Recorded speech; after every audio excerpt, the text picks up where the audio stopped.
Canada's Security Intelligence has told Aaron O'Toole, who was the leader of the Conservatives, that the communist government in China put money to candidates and to work against his candidates in the last election to get Liberals elected.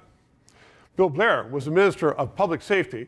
He said he never knew anything about that, even though officials say they told his office, even though I was in that office years ago, you have meetings with the head of security every week.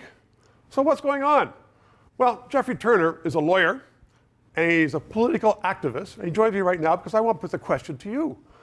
We aren't going to have a public inquiry, according to the Prime Minister, but there are a lot of serious questions outstanding. There are, Stephen. There are many, many questions that still need to be resolved, which is why we do need to have a public inquiry into foreign interference in Canada's elections. What about if somebody says, well, it's about security intelligence. We can't have an inquiry which will reveal things. Yeah, and that was David Johnston's primary reasons for recommending against an inquiry, but that's been shown not to be the case. We've had public inquiries in the past about confidential, secure information, and we're quite capable of running a public inquiry, even dealing with confidential sources like that. So that's no bar.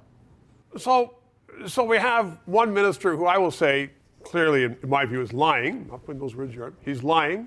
The Prime Minister said he knew nothing about it. We have evidence that a foreign government was putting money, the mother's milk of politics, into Canadian politics to go their own way. Do you think that most Canadians are concerned about that? Well, I think many Canadians are, and they should be, because that kind of meddling in our electoral process tips the scales and is inappropriate, and it undermines the democratic institutions that we have. That's why I'm concerned about David Johnston's recommendation not to have a public inquiry, and why I think the next step in his investigation is to hold public hearings into the securities service. But I don't think that's enough. I think what we need to have is a broader discussion, a commission looking at overall threats to our democracy, not just foreign interference, but domestic sources, AI, disinformation, voter apathy, all of these greater issues that are undermining our democracy at this time.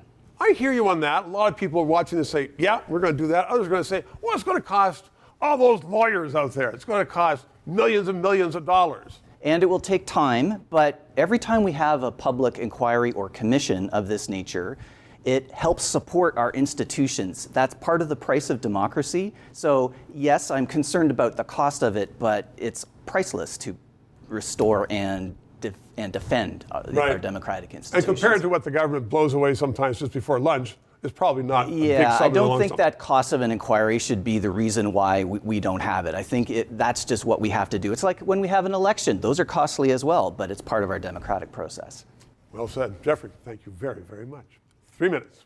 Justin Trudeau is now on the record as saying that social media is destabilizing, and he wants to bring in censorship to determine what can be put on and not on social media. That is wrong. Please support this station. And please add your address so I can write you a letter and thank you for supporting freedom of speech.